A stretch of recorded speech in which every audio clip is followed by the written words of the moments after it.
दोस्तों नमस्कार, आदाब, सलाम, सत श्री अकाल। स्वागत है आपका अपने YouTube चैनल वीरू एकेडमी में। उम्मीद करता हूं दोस्तों आप लोग सभी मस्त होंगे और अपनी तैयारी सही तरीके से कर रहे होंगे। दोस्तों पिछले लेक्चर में हमने स्केलेटन सिस्टम यानी कंकाल तंत्र से जितने भी प्रश्न बन सकते हैं उन सारे प्रश्नों को हमने करा दिया है। दोस्तों आज हम एक नया टॉपिक शुरू करेंगे जो स्केलेटन सिस्टम का ही पार्ट है, लेकिन बहुत छोटा सा टॉपिक है जिसका नाम है ज्वाइंट। यदि हिंदी में बात करें दोस्तों तो इसको क्या बोलते हैं? संधि। क्या बोलते हैं? संधि। यानी दो हड्डियां जब आपस में किसी एक पॉइंट पे जुड़ती हैं तो उसे क्या बोलते हैं? उस पॉइंट को क्या बोलते हैं? संधि बोलते हैं। क्या बोलते हैं? संधि बोलते हैं। अब हम जानते हैं दोस्तों कि हड्डियों को हड्डियों से जोड़ने का काम कौन करता है? लिगामेंट करता है। हड्डियों को यानी बोन को बोन से जोड़ने का काम कौन करता है? लिगामेंट करता है। और बोन को मसल्स यानी बोन को मांसपेशियों मसल्स यानी मांसपेशियों से जोड़ने का काम कौन करता है? टेंडन करता है। कौन करता है? टेंडन। दोस्तों ये मान लीजिए कि बोन है, अंदर ये बोन है।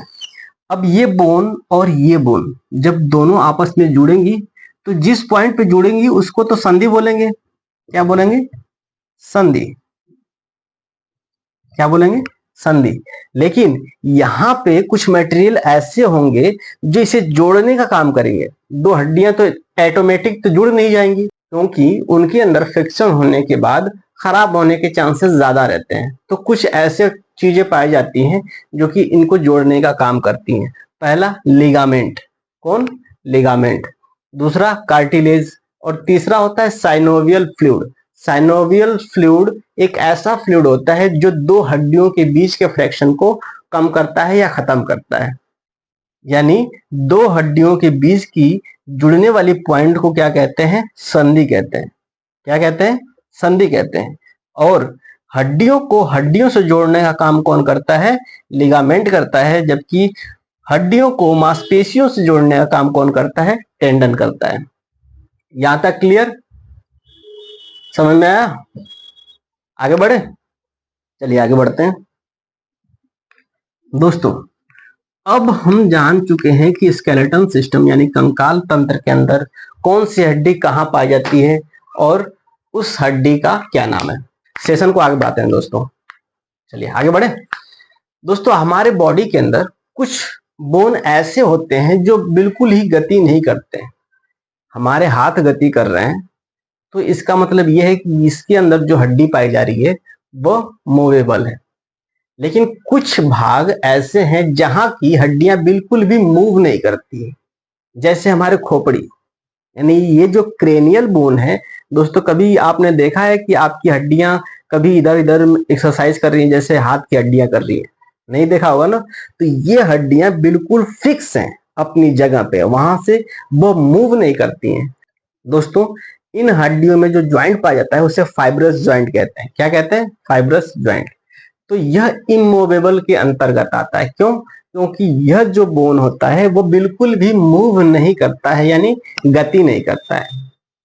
तो वे बोन जो बिल्कुल भी मूव नहीं करते हैं, अपनी पोजीशन पे बने रहते हैं, उन्हें कहते हैं इमूवेबल जंक्शन।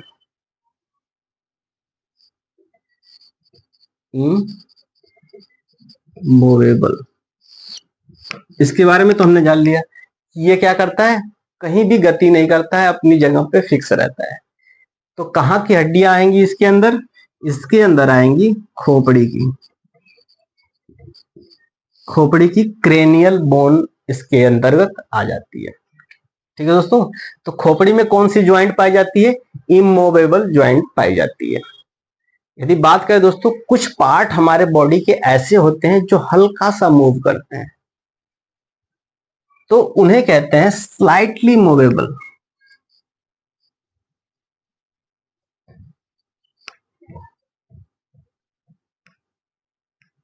क्या बोलते हैं? स्लाइटली मूवेबल, यानी वो बिल्कुल ही हल्का सा मूव करेंगे। और देखा होगा दोस्तों वो कहाँ की होती हैं? जो रिब्स होती हैं, पसलियां होती हैं, बिल्कुल ही रिजिड नहीं होती है, बिल्कुल ही सख्त नहीं होती है। जब हम सांस लेते हैं अंदर की तरफ तो हल्की सी बाहर की तरफ हो जाती है।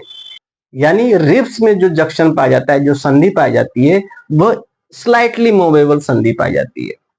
तो ये इसे कहते हैं, तो यह किस में पाई जाती है? रिब्स में। रिब्स यानी पसलियों में पाई जाती है। आगे बढ़े। हमारे बॉडी में कुछ ऐसे ज्वाइंट पाए जाते हैं जो बिल्कुल ही मूव करते हैं, हाथ ऊपर हाथ नीचे, पैर ऊपर पैर नीचे, गर्दन इधर से उधर, ठीक है, कमर इधर से उधर। तो दोस्तों इसमें क्या पाया जाता है? मूवेबल ज्वाइंट पाया जाता है। तो कुछ पार्ट में कौन सा ज्वाइंट पाया जाता है?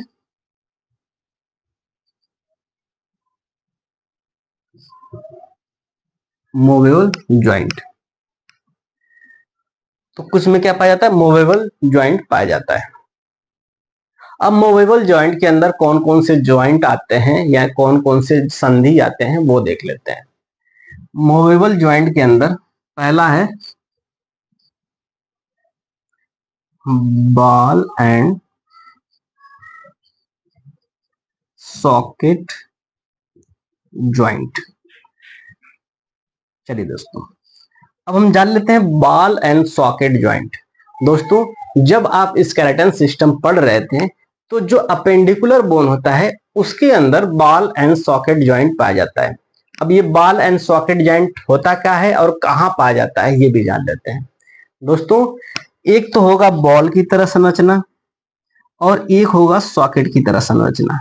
इसी इसी सॉकेट में ये बॉल आकर के फंस जाता है, ये बॉल होकर के फंस जाता है और यहाँ पे फ्रीली मूवमेंट करने लगता है।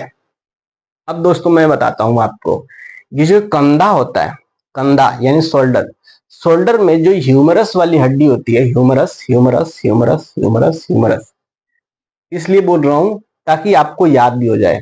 जब ह्यूमरस वाली हड्डी होती है जो ये कंधे से सॉकेट में जब जुड़ती है तो यहाँ पे एक बॉल टाइप का संरचना होता है। तो बॉल टाइप का संरचना सॉकेट के अंदर जब मिलता है तो इस संधि को बॉल एंड सॉकेट ज्वाइंट कहते हैं और इसके वजह से ये पूरी तरह से मूवेबल हो सकता है, आगे पीछे बिल्कुल 360 डिग्री का कोण बना सकता है। ठीक है, तो बॉल एंड सॉकेट ज्वाइंट कहाँ पाया जा रहा है? हमारे हाथों में पाया जा रहा है। ठीक ऐसा ही बॉल एंड सॉकेट ज्वाइंट हमारे पैरों में भी पाया जाता है। अब पैरों में कहाँ पाया जाता है? जब फीमर पेल्विक के साथ जुड़ता है तो वहां पर बॉल एंड सॉकेट ज्वाइंट पाया जाता है।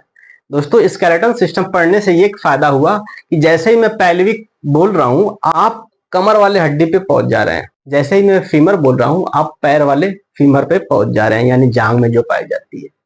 जैसे ही मैं टेबिया और फेबुला बोलूंगा आप घुटने के नीचे पहुंच जाएंगे।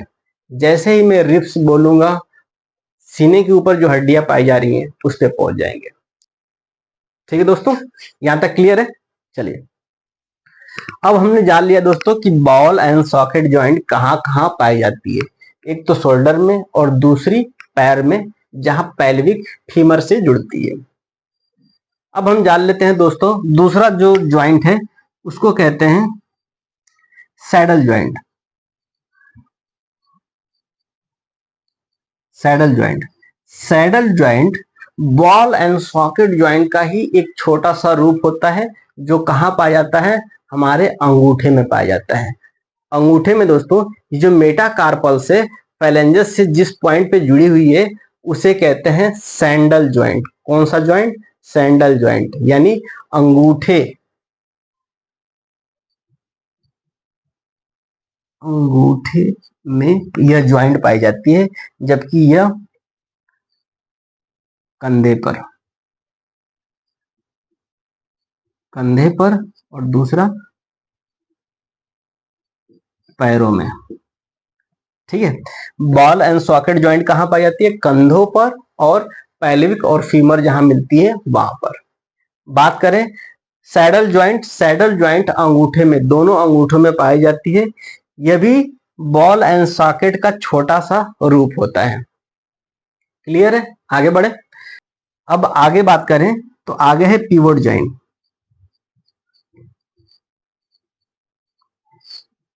अब बताइए दोस्तों पिवोट ज्वाइंट कहाँ कहाँ पाया जाता है? दोस्तों एक किल लीजिए, यहां बना देता हूं, एक किल लीजिए। किल कैसे बनती है? ऐसे बनती है? नहीं, ऐसे नहीं बनती है, ऐसे होती है और बिल्कुल यहां से ऐसे होता है और यहां से ऐसे होता है। ये किल है दोस्तों। किल को हल्का सा ढीला रख दिया। जब हम हल्का सा ढीला रख देंगे या थोड़ा सा ही गाड़ेंगे तो ये इधर भी जाएगा, ये इधर भी आएगा, ये इस तरफ भी जाएगा, ये उस तरफ भी जाएगा, यानी हिलता रहेगा ऐसे ऐसे ऐसे ऐसे। जैसे मान लीजिए ये कील है ना, तो ये ऐसे ऐसे ऐसे ऐसे ऐसे ऐसे, मतलब इधर उधर उड़ेगा लेकिन अपना पोजीशन नहीं छोड़ेगा, ऐसे ऐसे। तो इस प्रकार के जो ज्वाइंट होता है, इस प्रकार का जो ज्वाइंट होता है, इसको कहते हैं पाइवोट ज्वाइंट या पीवोट ज्वाइंट। ये कहां पाया जाता है आपको बता रहा हूं, मैं बताऊंगा नहीं, आपको बताना है।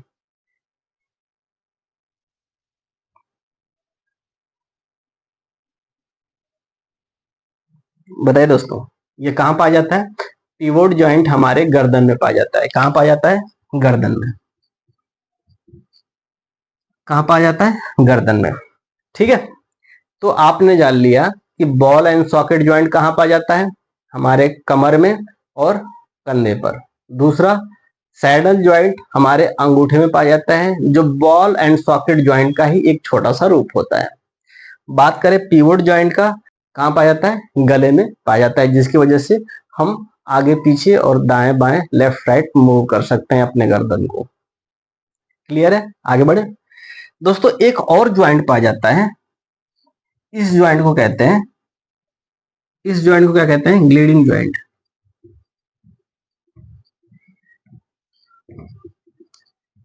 इस ज्वाइंट को क्या बोलते हैं? ग्लीडिंग ज्वाइंट। दोस्तों ये वाला जो ज्वाइंट होता है वो हमारे कार्पल्स और टार्सल्स वाले बोन में पाया जाता है। जहां पे कार्पल्स की बात करें तो यहाँ पे कितनी हड्डियां पाई जाती हैं? 8 हड्डियां पाई जाती थी। और टार्सल्स की बात करें तो यहाँ पे कितनी हड्डियां पाई जाती है? 7। दोस्तों वो सातों हड्डियां में आपस में फ्रिक्शन होता है, रगड़ती रहती हैं, आगे पीछे नहीं होती है। वो कभी इधर जाएंगी, कभी इधर जाएंगी, कभी इधर जाएंगी, कभी इधर जाएंगी, जिसकी वजह से ये क्या होता है? मूव करता रहता है हमारी कलाई।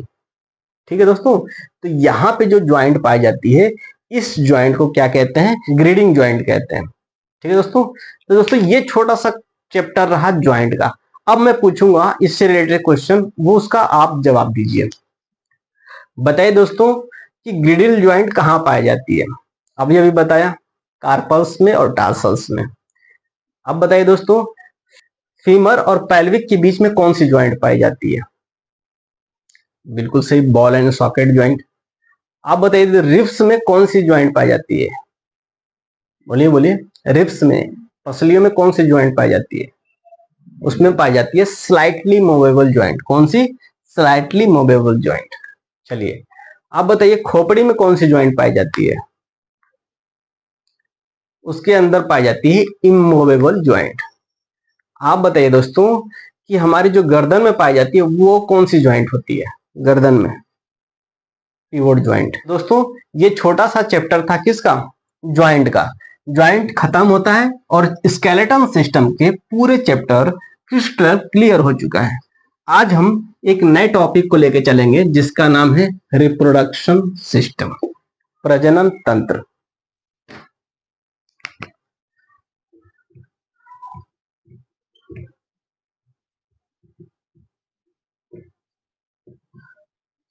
सिस्टम हिंदी में बात करें तो इसे कहते हैं प्रजनन तंत्र। दोस्तों यहां भी तंत्र लगा है। बार बार मैं कोई भी चैप्टर शुरू करता हूं तो उसके अंदर तंत्र लगा होता है। इसका मतलब यह है किसी विशेष अंग की बात नहीं होगी, विशेष अंगों के समूह की बात होगी, तभी तो एक सिस्टम बनाएगा। तो इसके अंदर भी यानी रिप्रोडक्टिव सिस्टम के अंदर जब हम पढ़ेंगे तो किसी विशेष अंग की बात नहीं होगी, विशेष अंगों के समूह की बात होगी, ग्रुप ऑफ ऑर्गन की बात होगी।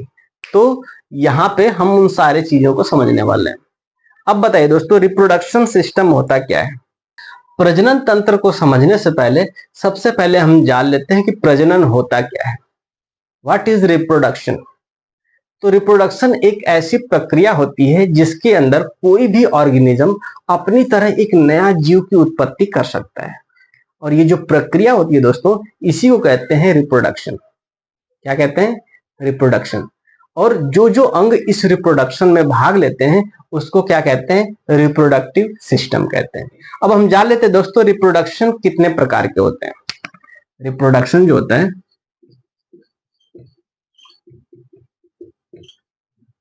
रिप्रोडक्शन दोस्तों दो प्रकार के होते हैं, एसेक्सुअल और दूसरा होता है सेक्सुअल। एक होता है सेक्सुअल रिप्रोडक्शन और दूसरा होता है एसेक्सुअल रिप्रोडक्शन। एसेक्सुअल को हिंदी में कहते हैं अलैंगिक। क्या कहते हैं? अलैंगिक। जबकि सेक्सुअल को क्या बोलते हैं? लैंगिक। दोस्तों अलैंगिक यानी एसेक्सुअल रिप्रोडक्शन वैसा रिप्रोडक्शन होता है जिसके अंदर किसी भी रिप्रोडक्टिव आर्गन की जरूरत नहीं होती। यानी वैसा रिप्रोडक्शन जिसमें न मेल आर्गन की जरूरत पड़ेगी ना ही फीमेल आर्गन की जरूरत पड़ेगी। अब आपको लग रहा होगा कि जब मेल आर्गन है ही नहीं, फीमेल आर्गन की जरूरत पड़ ही नहीं रही है, तो वो अपना रिप्रोडक्शन किस प्रकार से करेगा? चलिए जानते हैं। दोस्तों जो एसेक्सुअल रिप्रोडक्शन होता है उसमें 3 प्रकार के रिप्रोडक्शन होते हैं। अब हम जान लेते हैं वो कौन कौन से हैं। इनको मिटा देता हूं। चलिए इनको मिटा देता हूं, ज्यादा ना। चलिए आगे बढ़ते हैं। चलिए हम चल रहे थे दोस्तों एसेक्सुअल रिप्रोडक्शन। एसेक्सुअल रिप्रोडक्शन वैसा रिप्रोडक्शन होता है जिसके अंदर किसी भी मेल ऑर्गन या फीमेल ऑर्गन की जरूरत नहीं पड़ती। वह 3 प्रक्रियाओं के द्वारा अपना रिप्रोडक्शन यानी अपनी प्रजाति को बढ़ाते हैं। पहला है, तो पहला होता है फीजन। हिंदी में बात करें तो इसे कहते हैं विखंडन। क्या कहते हैं? विखंडन। दूसरा होता है बडिंग, जिसको हिंदी में मुकुलन बोलते हैं। तीसरा होता है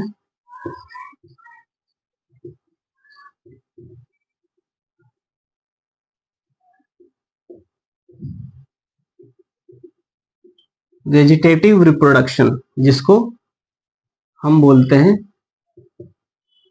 कायिक प्रजनन। कायिक प्रजनन। अब एक एक करके सारे के बारे में हम जानेंगे। सबसे पहले हम चलते हैं फ्यूजन के बारे में, हम जान लेते हैं कि फ्यूजन के अंतर्गत एसेक्सुअल रिप्रोडक्शन कैसे होता है। दोस्तों फ्यूजन एक ऐसी प्रक्रिया होती है जिसके अंदर जो माइक्रो ऑर्गेनिज्म होते हैं यानी सूक्ष्म जीव होते हैं, वो क्या करते हैं, एक न्यूक्लियस को 2 न्यूक्लियस में तब्दील करके अपने आप को अलग कर लेते हैं। जैसे अमीबा, पैरामीशियम वायरस और बैक्टीरिया के अंदर होता है। ये मान लेते हैं अमीबा है, उसके अंदर एक न्यूक्लियस पाया जा रहा है। ये क्या है? न्यूक्लियस। हिंदी में कहते हैं नाभिक। अब नाभिक का काम क्या होता है? नाभिक का काम होता है इसके बॉडी के जितने भी मेटाबॉलिज्म एक्टिविटी होती है उसको क्या करना? कंट्रोल करना। तो ये है अमीबा। पहले स्टेज में अमीबा ऐसा होता है, पहला स्टेज में ऐसा होता है। दूसरे स्टेज में कुछ खास फर्क नहीं होगा, लेकिन ये जो न्यूक्लियस होगा दोस्तों 2 भाग में डिवाइड होना शुरू हो जाएगा। ठीक है, ये आगे वाला पार्ट है। और तीसरे वाले पार्ट में क्या होगा, यहां पे बना देता हूं। तीसरे वाले पार्ट में क्या होगा, ये जो न्यूक्लियस है दोस्तों 2 भागों में डिवाइड हो जाता है और ये ऑर्गेनिज्म 1 से 2 हो जाते हैं। तो आपने देख लिया दोस्तों कि जो फ्यूजन होता है या विखंडन होता है, एक ही ऑर्गेनिज्म विखंडित होकर के 2 ऑर्गेनिज्म में तब्दील हो जाते हैं। ये किसके अंदर होता है? पहला होता है वायरस। दोस्तों जो कोरोना वायरस हुआ था उसमें कौन सा रिप्रोडक्टिव सिस्टम था? यही रिप्रोडक्टिव सिस्टम होता था जिसे कहते थे विखंडन। विखंडन के द्वारा वो अपनी जनसंख्या को बढ़ा करके एक व्यक्ति से दूसरे व्यक्ति, दूसरे व्यक्ति से तीसरे व्यक्ति, ऐसे करते करते 2019 में पूरी तरह से महामारी के रूप में पूरे इंडिया के ऑल ओवर वर्ल्ड में छा गया था। तो विखंडन की प्रक्रिया किसके अंदर होती है? वायरस के अंदर। कुछ बैक्टीरिया होते हैं जिसे जीवाणु बोलते हैं। इसके अंदर अमीबा भी होता है, पैरामीशियम भी होता है। तो दोस्तों यदि एसेक्सुअल रिप्रोडक्शन की बात करें तो उसके अंदर कौन सा प्रोसेस होता है? विखंडन यानी फ्यूजन वाली प्रोसेस होता है, जिसके अंदर न्यूक्लियस डिवाइड होकर के दो न्यूक्लियस में तब्दील हो जाती है और दो ऑर्गेनिज्म का निर्माण कर देती है। यहां तक क्लियर? आगे बढ़े। अब दोस्तों जान लेते हैं बडिंग। बडिंग क्या होता है? यानी मुकुलन। मुकुलन क्या होता है? बडिंग यानी बॉडी से निकलने वाला कुछ भाग। बडिंग दोस्तों यहां कह रहा है बडिंग यानी बॉडी से निकलने वाला कुछ भाग जो आगे चल करके एक नया ऑर्गेनिज्म में तब्दील हो जाएगा। जैसे आपने जब इंटर कर रहे होंगे दोस्तों तो ये ऐसे जीव आपने देखा होगा।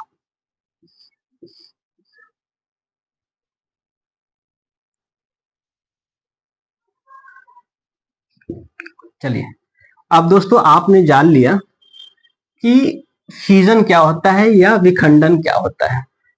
अब हम जान लेते हैं अगला एसेक्सुअल रिप्रोडक्शन जिसे कहते हैं बडिंग। तो हमने एसेक्सुअल रिप्रोडक्शन के फ्यूजन वाले कॉन्सेप्ट को क्लियर कर लिया है, यानी विखंडन वाले कॉन्सेप्ट को क्लियर कर लिया यानी जान लिया है। इसमें होता क्या है दोस्तों कि फ्यूजन में न्यूक्लियस डिवाइड होकर के दो भागों में बढ़ जाता है और आगे चल करके यह न्यूक्लियस अलग अलग जीवों में कन्वर्ट हो जाता है। ठीक है, जैसे अमीबा, पैरामीशियम, वायरस और बैक्टीरिया में इसी प्रकार का एसेक्सुअल रिप्रोडक्शन होता है। अब बात कर लेते हैं दोस्तों बडिंग की। बडिंग यह भी एसेक्सुअल रिप्रोडक्शन की एक प्रक्रिया होती है जिसके अंदर एक ऑर्गेनिज्म के एक विशेष अंग जो परिपक्व होकर के पूरी तरह से एक नए ऑर्गेनिज्म का निर्माण कर देता है। जैसे हाइड्रा। हाइड्रा को आपने देखा होगा दोस्तों, इसकी संरचना ऐसे होती है।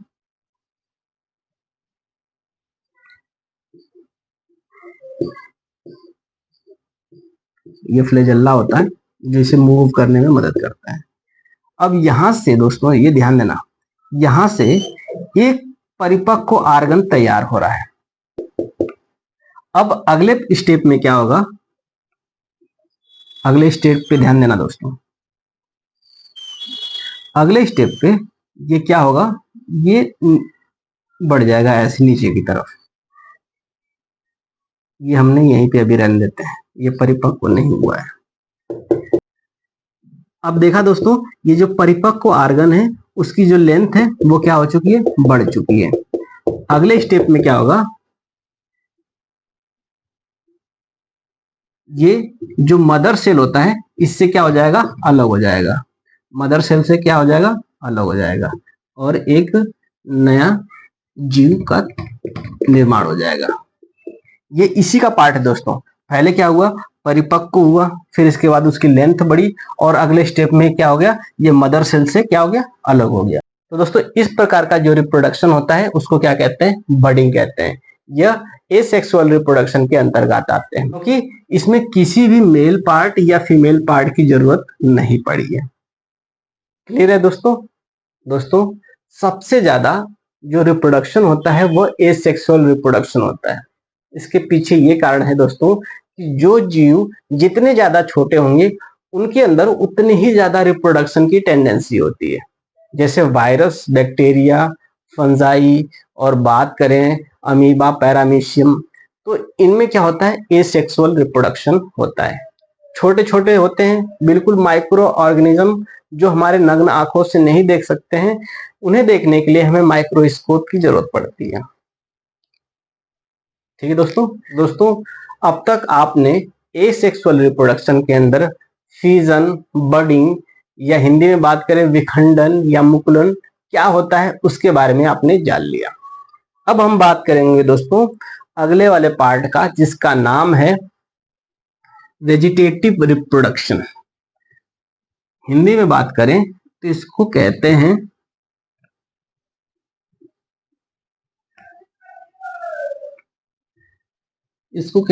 कायिक जनन। क्या कहते हैं? कायिक जनन। चलिए अब दोस्तों जान लेते हैं कायिक जनन क्या होता है। कायिक जनन यानी वेजिटेटिव रिप्रोडक्शन एक ऐसी प्रक्रिया होती है जिसके अंदर किसी भी लिविंग ऑर्गेनिज्म का कोई भी हिस्सा एक नया पार्ट जनरेट करने की टेंडेंसी रखता है, यानी क्षमता रखता है। जैसे मान लेते हैं ये गन्ना है, गन्ना आपने खाया है? ऐसे होता है कुछ, जिनके पास खेत है या जिनके पास खेत भी नहीं उन्हें भी पता होगा, ऐसे होता है कुछ। दोस्तों यदि हम यहां से काट देते हैं और यहां से काट देते हैं, इसका ये भी पार्ट हम जमीन के अंदर यदि गाड़ देते हैं तो ये भी एक नया प्लांट बनाने की टेंडेंसी रखता है। ये भी पार्ट एक नया प्लांट बनाने की टेंडेंसी रखता है। ये भी पार्ट एक नया प्लांट बनाने की टेंडेंसी रखता है, और ये भी।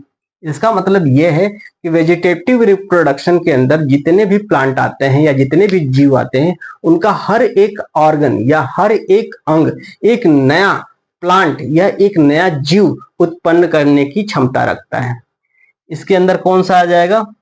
पहला हो जाएगा गन्ना, और बताइए एक ड्रैगन फ्रूट होता है दोस्तों।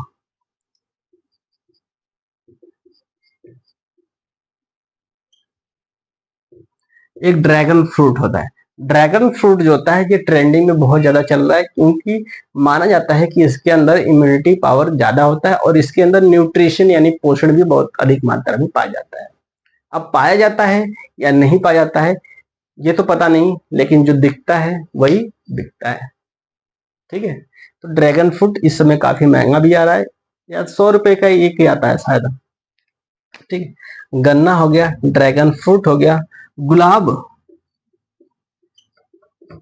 देखा होगा दोस्तों, गुलाब का बीज कम लगाते हैं लोग। क्या करते हैं, गुलाब की जो डंठल होती है उसी को काट करके आप यदि लगा देंगे जमीन के अंदर तो वो एक नया गुलाब बनके तैयार हो जाएगा। ठीक है दोस्तों, एक और पौधा आता है जिसे कहते हैं नागफनी। नागफनी का भी एक छोटा सा टुकड़ा कहीं यदि जमीन में रख देंगे तो एक नया नागफनी बनके तैयार हो जाएगा। तो दोस्तों ये रहा एसेक्सुअल रिप्रोडक्शन के कुछ एग्जाम्पल। कल हम जानेंगे सेक्सुअल रिप्रोडक्शन के बारे में। तो दोस्तों आज के लिए बस इतना ही, मिलेंगे कल नए उमंग, नए तरंग और नए जोश के साथ। तब तक के लिए जय